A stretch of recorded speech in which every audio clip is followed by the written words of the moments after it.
Praise lord. దేవునికి స్తోత్రం. ప్రియమైన దేవుని బిడ్డలారా, ఈ దినాన దేవుని యొక్క వాక్యం ద్వారా మరొకసారి మెదడికి రావడానికి ప్రభు చూపిన కృపను బట్టి నేను ఎంతగానో దేవునికి స్తోత్రాలు చెల్లిస్తున్నాను. దినాన వాక్యాంశం నుండి కొద్ది నిమిషాలు దేవుని యొక్క వాక్యంలో కొన్ని విషయాలు ధ్యానించడానికి ప్రయత్నం చేద్దాం బిడ్డలారా.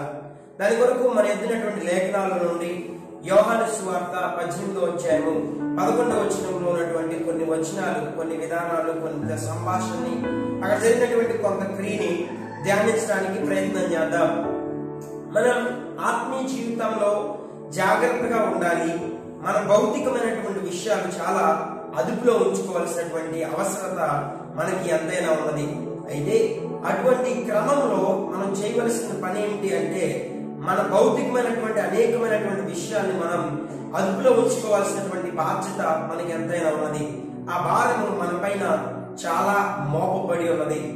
దేవుని యొక్క వాక్యం అంతా కూడా మన భౌతికమైనటువంటి కార్యాలు అదుపులో ఉండాలి. మన భౌతికమైనటువంటి ఆవేశాలు, మన భౌతికమైనటువంటి క్రియలు, శరీరక ఆలోచనలు అదుపులో ఉండాలి అని వాక్యం సెలవిస్తుంది. అందుకే వాక్యం చెప్తుంది కదా, నీ ఆలోచన, నీ యొక్క విధానం సమస్తం కూడా అదుపులో ఉండాలి. దేవునికి ఆ భక్తులైనటువంటి యాకోబు పేతురు మాట్లాడుతుంటారు కదా, ఏమిటంటే నువ్వు వినడానికి వేగిరపడు, మాట్లాడడానికి కోపించడానికి నిదానించు అని.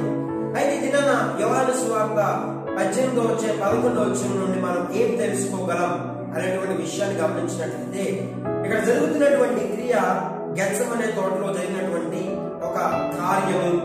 ఏమిటి ఆ కార్యం అనేటువంటి విషయాన్ని పరిశీలించినట్లయితే, ఇక్కడ యేసుప్రభు వారు ఇక చివరి ప్రార్థన చేసి ఆయన గెత్సెమనే తోటలో ఆయన లేచి ఏం చేస్తున్నారంటే పిల్లరా బయలుదేరారు. అదే టయానికి యోధా ఇస్కరియోతు ఏం చేస్తున్నారంటే, అనేకమైనటువంటి భటుల్ని వెంటబెట్టుకొని యేసుప్రభుని బంధించడానికి ఆ భటులతో వస్తున్నారు. అయితే ఆ విషయం తెలుసుకున్నటువంటి యేసుప్రభు వారు కూడా లేచి తను సిద్ధపడి ముందు కొనసాగుతున్నప్పుడు అకస్మాత్తుగా యోధా ఇస్కరియోతు వచ్చేసి ఆయన ముద్దు పెట్టుకున్న వెంటనే అతని యొద్దన్నటువంటి సైనికులు వాళ్ళు ఒకడు వచ్చి యేసుప్రభుని దౌర్జన్యంగా కావచ్చు, మరి ఇంతగా ఎలా అయినా సైనికులు కాబట్టి దొంగగా కన్సిడర్ చేస్తున్నారు కాబట్టి ఆయన్ని ఎంతో భయంకరంగా ఆయన పట్ల బిహేవ్ చేసి పట్టుకున్నట్లుగా మనం చూస్తూ ఉంటాం. అది చూసినటువంటి పేతురు వెంటనే ఏం చేశారంటే పిల్లరా, ఆయన దగ్గర ఉన్నటువంటి ఆ కత్తి ఏదైతే ఉన్నదో దాన్ని తీసుకొని ఆ సైనికుని యొక్క చెవిని నరికినట్లుగా మనం చూస్తూ ఉంటాం. అయితే ఈ వాక్యాంశంలో మనము దాన్ని ఏం నేర్చుకోగలం, ఏ విధానాన్ని మనం పరిగణించగలం, ఏ విషయాన్ని మనము దీని పట్ల మనం నేర్చుకునేటువంటి ఆస్కారం ఉన్నది అనేటువంటి విషయాన్ని మనం జాగ్రత్తగా తెలుసుకుందాం పిల్లల. ఏంటి ఆ విషయాలు అంటే, వెంటనే చెవిని అరిగిన వెంటనే యేసుప్రభు వారు ఆ చెవును తీసి స్వస్థపరుస్తాడు. అయితే యేసుప్రభు వారు పేతురు తన శిష్యుడైనటువంటి పేతురికి నేర్పించిన పాఠం ఏమిటి, ఆయన చెప్పినటువంటి విషయం ఏమిటి అంటే, పిల్లల ఆయన దగ్గర ఉన్నటువంటి కత్తి తీసి నరికినటువంటి కత్తిని ప్రభు అంటారు కదా, పేతురు నీ కత్తిని నీ వరలోనే ఉంచు. ఇది వాక్యంలో పిల్లల కొన్ని విషయాలు మనం కత్తిని వరలో ఉంచుకోవటం ఎలా.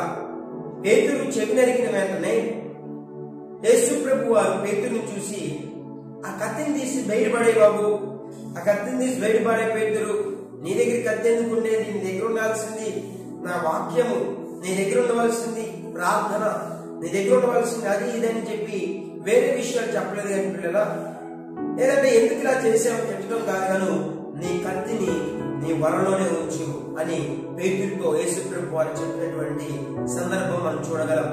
అయితే ఈ సందర్భాన్ని బట్టి మనం ఏం నేర్చుకోగలం అనేటువంటి విషయాన్ని ఆలోచన చేసినట్లయితే, యేసుప్రభు వారికి చాలా అధికారం ఉన్నది.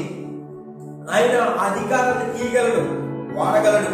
అందుకే ప్రభు అంటారు కదా, ఇదిగో నేను ఒకసారి ఆజ్ఞాపించానంటే మీరు ఇక్కడ ఉన్నటువంటి వీరందరికీ గుణపాఠం చెప్పే విధంగా, తగిన విధంగా ఆన్సర్ ఇచ్చే విధంగా కొన్ని దేవదూతలు వచ్చి ఏం చేస్తాయండి, కొన్ని వందల దేవదూతలు వచ్చి వీరందరినీ సంహరించగలిగినటువంటి స్టామినా, అధికారం నా చేతిలో ఉన్నది. కానీ నేను దాన్ని వాడటం లేదు, నువ్వెందుకు కత్తిని వాడుతున్నావు అనేటువంటి విధానంలో యేసుప్రభు వారు మాట్లాడుతున్నారు పిల్లరా.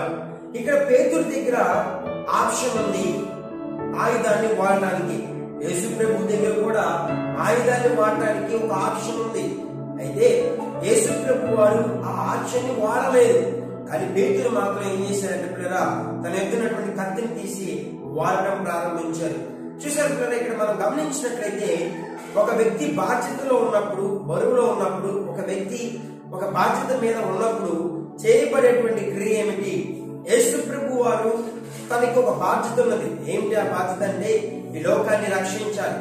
అందుకని ఆయన ఏం చేశారో తెలుసా పిల్లరా, ఆయన దగ్గర ఉన్నటువంటి అధికారం పేతురు దగ్గర ఉన్నటువంటి ఆయుధం కంటే బలమైనది. అయినప్పటికీ కూడా ఆయన అధికారాన్ని వాడలేదు. ఎందుకో తెలుసా పిల్లరా, ఎందుకంటే ఆయన మీద బాధ్యత ఉన్నది. మన జీవితంలో చాలా విధానాలు, చాలా సార్లు కూడా చాలా జీవితాలు ఇదే విధానంలో కొనసాగుతున్నాయి.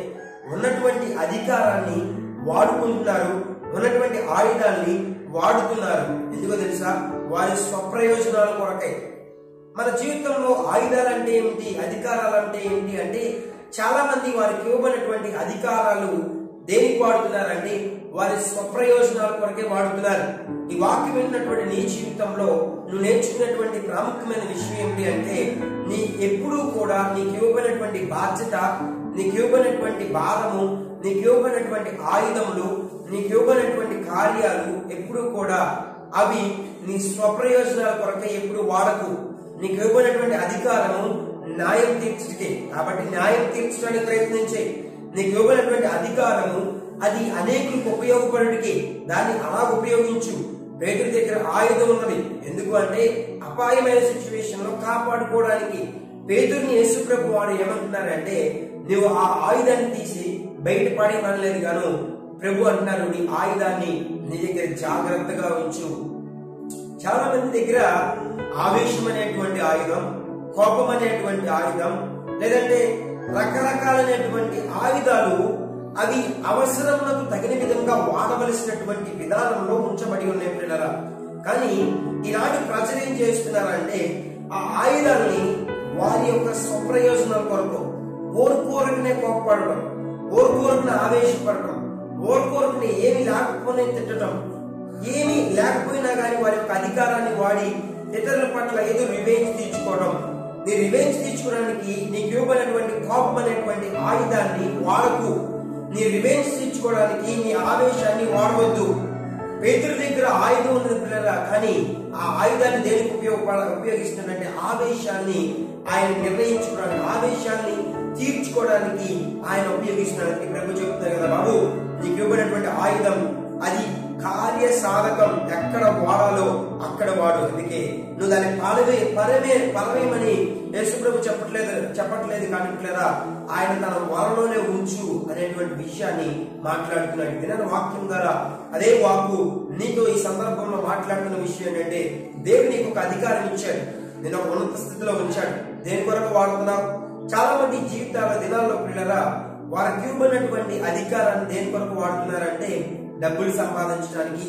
డబ్బులు సంపాదిస్తే పర్లేదు, లంచాలు తీసుకోవడానికి, లేదంటే వాళ్ళ కుటుంబాన్ని బాగా ఉన్నత స్థితిలో ఉంచుకోవడానికి, ఇవ్వబడినటువంటి బాధ్యతను మర్చిపోయి, ఇవ్వబడినటువంటి కర్తవ్యానికి నెరవేర్చవలసినటువంటి కార్యాన్ని మర్చిపోయి వారు చేస్తున్నటువంటి క్రియ ఏమిటి అంటే, చాలా మంది అధికారులు, చాలా మంది ఉన్నత ఉద్యోగులు, చాలా మంది బాధ్యత తీసుకున్నటువంటి వారు ఏం చేస్తున్నారంటే వారి యొక్క స్వప్రయోజనాల కొరకే వాడుతున్నారు. మనం అంత దూరం వెళ్ళకపోయినా కానీ మన జీవితంలో, మన కుటుంబంలో చూస్తున్నట్లయితే చాలా మంది భర్తలు, చాలా మంది తండ్రులు ఏం చేస్తారంటే వారికి ఇవ్వనటువంటి కర్తవ్యం నెరవేర్చకుండా, వారికి ఇవ్వనటువంటి అధికారం నెరవేర్చకుండా ఏం చేస్తున్నారంటే భార్యను ప్రేమించవలసింది పోయి తంతు ఉన్నారు, పిల్లల్ని ప్రేమించవలసింది పోయి తాగొచ్చి భయంకరంగా బిహేవ్ చేస్తున్నారు. నీకు ఇవ్వబడినటువంటి అధికారాన్ని నువ్వేం చేస్తున్నావు? నీకు ఇవ్వబడినటువంటి అధికారం పట్ల నువ్వు ఎలా ప్రవర్తిస్తున్నావు? దాన్ని వరలోనే ఉంచి వాడవలసిన సమయంలో వాడుతున్నావా, లేదంటే దాన్ని వాడకూడని సమయాల్లో, వాడకూడని వేళల్లో, వాడకూడనటువంటి వ్యక్తుల దగ్గర వాడి నీ యొక్క నీకు ఇవ్వబడినటువంటి ఆయుధాన్ని, అధికారాన్ని వ్యర్థపరుస్తున్నావా? దేవుడు నీకు ఈ దినాన వాక్యం ద్వారా మాట్లాడుతున్న విషయం ఏంటంటే, నీ ఆయుధం, నీ అధికారం జాగ్రత్తగా వాడు. దాన్ని నువ్వు దుర్వినియోగపరచుకుంటే దాన్ని సద్వినియోగపరచవలసినటువంటి స్థితిలో నువ్వు సద్వినియోగపరచలేవు. ఎప్పుడైతే ఆయుధాన్ని ఆయన చెవినరకడానికి వాడాడో తర్వాత జరగబడేటువంటి క్రియ ఏంటంటే పేతురు పోయి జైల్లో కూర్చునేవాడు పిల్లల. కానీ యేసు ప్రభు వారు కృప, ఆయన ఏం చేశాడంటే ఆయన చెవుడు తీసి మరలా దాన్ని అతికించి ఉన్నాడు. యేసుప్రభు వారి దగ్గర ప్రేమ ఆయుధం ఉన్నది, ఈ యొక్క పేతురు దగ్గర మాత్రం మానవ ఆయుధం ఉన్నది. అయితే పిల్లల మానవ ఆయుధాన్ని కొద్ది క్షణాల్లోనే వాడాలి, కొన్ని విషయాల్లోనే వాడాలి, అది ఇతరులు కరెక్ట్ చేయడానికే వాడాలి. కానీ ప్రేమ ఆయుధాన్ని మాత్రం ప్రతిసారి వాడాలి. నీ జీవితంలో ఈ ప్రేమ అనేటువంటి ఆయుధాన్ని ప్రభు చేపట్టాడు. ఆ సిచ్యువేషన్ లో ప్రేమ ఆయుధాన్ని పట్టుకున్నాడు. ఇప్పటి వరకు కూడా ఆ ప్రేమ ఆయుధంతో గొప్ప జయాల్ని ప్రభు వారు చూస్తూ ఉన్నారు. ఆ ప్రేమ ఆయుధం ద్వారా గొప్ప కార్యాలు ఆయన చేస్తున్నాడు. అనేకుల హృదయాలు మార్చాడు, అనేకుల్ని బాగు చేశాడు. ప్రేమ ఆయుధం బాగు చేసేది. ఇక్కడ మానవ ఆయుధం ఇతరుల యొక్క బాగుని కూల్చే విధంగా ఉంటుంది. నీకున్నటువంటి కోపం అనేటువంటి ఆయుధాన్ని ప్రేమగా వాడుతున్నావా, లేదంటే ఆ కోపం అనేటువంటి ఆయుధాన్ని నీ యొక్క ప్రేమతో ఇతరులను కరెక్ట్ చేయడం కొరకు, ప్రేమతో ఒక మాట చెప్పడం కొరకు వాడుతున్నావా? నీ జీవితంలో పరిశీలించి చూసుకున్నట్లయితే ఆ ఆయుధాన్ని ఏ విధానంలో వాడుతున్నావు, ఆ ఆయుధాన్ని ఏ సందర్భాన్ని బట్టి వాడుతున్నా అనేటువంటి విషయాన్ని జాగ్రత్తగా ఉద్దేశించవలసిన పిల్లల. యేసుప్రభు వారు తన దగ్గర ఉన్నటువంటి ఆయుధాన్ని ప్రేమ ఆయుధంగా ఉపయోగించి అధికారం ఉపయోగించి కార్యం నెరవేర్చాడు, ఇతరుల్ని బాగు చేశాడు.